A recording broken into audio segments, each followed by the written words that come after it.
Bueno, estamos aquí con el autor Francisco Hinojosa de Literatura Infantil y Juvenil Mexicana. Muchísimas gracias por esta entrevista, muchísimas gracias por estar aquí con nosotros con Vertedero Cultural. Hoy viene a Gracias. presentar un libro aquí a la Feria del Libro y la Rosa, El peor día de mi vida. Así es. ¿Podría hablarnos un poquito sobre eso? Sí, bueno, eso forma parte así sin quererlo, de algo que me ha importado así a lo largo de muchos libros que he escrito de literatura infantil, que es el bullying. Mm. Y este sí es un libro muy específicamente, en los otros está velado, pero aquí sí es un libro específicamente que habla sobre el bullying, aunque no fue mi intención escribir un libro sobre el bullying, se fue dando poco a poco, porque lo primero que tuve fue el título. Una editora mía me dijo, ¿por qué no escribes un libro que se llame El peor día de mi vida? O sea, ya tenía el título, lo que me faltaba era el texto. Y tardé años, pero finalmente salió este.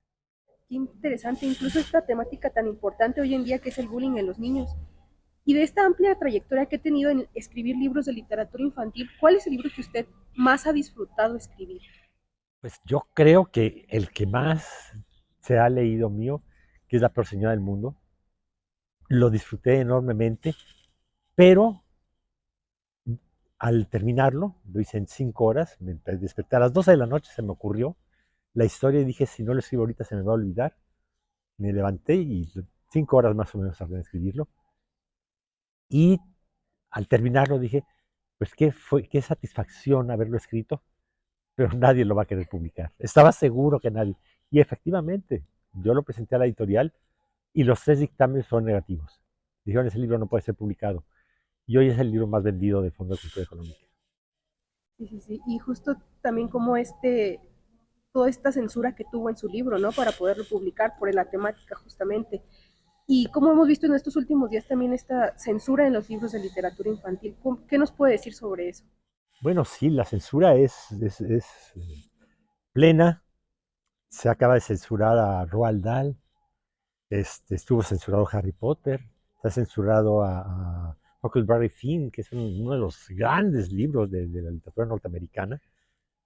Y sí, hay una censura, a pesar de que ya hay también una apertura mayor. Antes se pensaba que los niños solamente podían escuchar o leer libros de castillos, príncipes, princesas, animales, duendes, pero hay temas mucho más fuertes, digamos, que antes no eran considerados para la literatura infantil. No sé, temas de índole sexual, por ejemplo, o de desapariciones forzadas, o el divorcio, la muerte. Temas que antes eran, o sea, no, un niño no puede escuchar eso. Ahora son pan de todos los días en la literatura infantil. ¿Cómo ve entonces, de acuerdo a cómo va avanzando toda esta como área editorial, cómo ve el futuro de la literatura infantil en unos 5 o 10 años? ¿Cree que se libere? ¿Cree que se prohíba más? No, yo creo que ya se está considerando al niño como un ser inteligente. Y hay algo más que me gustaría también aclarar en ese sentido. Le llamamos literatura infantil y juvenil, pero el primer término, la primera palabra, lo cambia todo. Si es literatura, no son libros para niños y jóvenes, sino literatura, significa que también puede pertenecer al ámbito de interés de un adulto. Y me ha sucedido mucho. Hice un espectáculo con la peor señora del mundo, con distintas cosas alrededor de ella. Y las primeras 2 funciones se llenaron de puros adultos. Porque se llenaron de puros adultos porque era a las 12 de la noche y se vendía alcohol. Este, pero es un libro que le interesa a los adultos también. Sí, claro, pues siempre la literatura infantil no es solo para niños, ¿verdad? Tenemos este doble lector, tanto el infantil como el adulto. Regresando un poco a la señora más mala del mundo, que escribió en 5 horas, pero ¿cuál es el libro que más ha tardado en escribir? Bueno, ese todavía está cocinándose, lo empecé hace 20 años. Pero publicado, sí, hay uno que se llama De Domingo a Lunes que tardé 14 años en terminarlo. Sí, son muchos años. Pero 20 años, no, mi promedio normal es 7 años. Algunos salen antes, otros salen con más tiempo, pero mi promedio son como 7 años para dar de alta un libro. ¿Y cómo es este proceso de escribir un libro infantil? O sea, ¿dónde llega la inspiración? ¿Qué tanto se tarda la edición, la escritura, más o menos? Pues cada libro tiene su propia historia Y hay veces que sí llegan las musas, se instalan y me dicen, me dictan lo que debo hacer. Y hay veces que yo empiezo, creo, por ejemplo, una situación, creo un personaje, y después no sé qué hacer con ellos. Solamente me gusta el contexto en el que meto a ese personaje, pero no sé qué hacer con ellos. Ese proceso es el que me lleva mucho tiempo. Entonces, le recomendaría, por ejemplo, a alguien que quiere ser escritor de literatura infantil, que tenga como esta paciencia para este proceso o qué se necesita para ser un escritor de literatura infantil. No, yo creo que no, porque sí conozco a muchos autores que son muy efectivos, que pueden, se concentran, tienen la idea completa y se ponen a escribir y trabajan. Yo creo que ahí se dice, se nace o se hace un escritor, ¿no? Hay quienes nacieron, yo me he hecho. Yo trabajo más que muchos colegas míos, este, por eso mismo, porque eh, trabajo más. Y otros conozco autores que se sientan y ya tienen la idea completita y el plan y la disciplina. Yo no tengo disciplina. Sí, y qué importante también sí, estas como que el niño se siente identificado y es algo también muy importante que yo veo en su literatura, que cuando somos niños leemos cosas, no sé, castillos en Inglaterra, pero los de ustedes están muchos en México y el niño identifica los paisajes y puede identificar todos estos lugares que se describen. Entonces, sí es importante ubicar a los niños también en su propio contexto. Sí, aunque la mayoría de las veces sí me invento los lugares.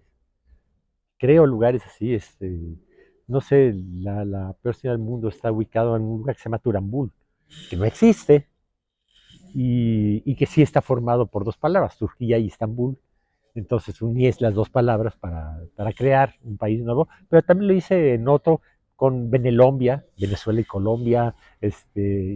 Vaya, he inventado muchos países, ciudades, pueblos, pero que quizá con lo que se identifican los niños no es tanto con el lugar en sí mismo, sino con los personajes. Los personajes que son los que les resultan atractivos, ¿no? Pues se parecen a mí. Sí.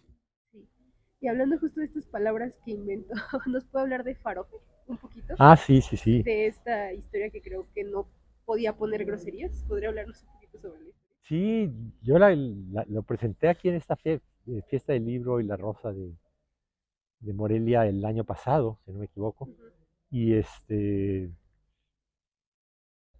nació yo quería escribir tengo un cuento que se llama Los pinches chamacos, uh -huh. que tiene mucho éxito entre los jóvenes, mucho éxito. Este, Nada más así como obra de teatro, lleva 22 años representándose, y se ha publicado muchas veces. Y yo quería escribir para niños un libro que se llamara Pinche, porque además, digo, uno escucha a los niños hablar y lo pueden decir con toda tranquilidad. A veces no lo dicen frente a los adultos porque se enojan los papás o las mamás, pero entre ellos, y además es una palabra que según José Emilio Pacheco es la palabra mexicana más autóctona que tenemos. Entonces dije, bueno, pero si publico un libro así, nadie lo va a querer publicar, no va a haber escuela que lo deje entrar. Entonces lo hice un poco más como lo dicen en el norte del país, inchi. Ajá, Entonces sí, y todo niño lo reconoce, ¿no? Pero no está puesto la palabra tal ajá. cual, que eso es lo que molestaría a un adulto que siempre están comprometidos con valores, con etcétera, etcétera.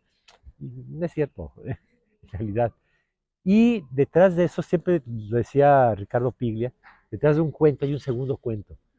Y aquí este segundo cuento sí es una crítica a la Academia de la Lengua, que de pronto quiere decirnos cómo debemos hablar. Por ejemplo, están en desacuerdo con el lenguaje inclusivo. Y yo creo que si alguien dice hola a todos, tienen todo el derecho. Alguien que dice hola a todas y a todos, tienen todo el derecho. Y si alguien dice que hola a todes, tiene todo el derecho. El hablante es dueño de su lengua y no tenemos por qué tener alguien que nos diga cómo debemos hablar.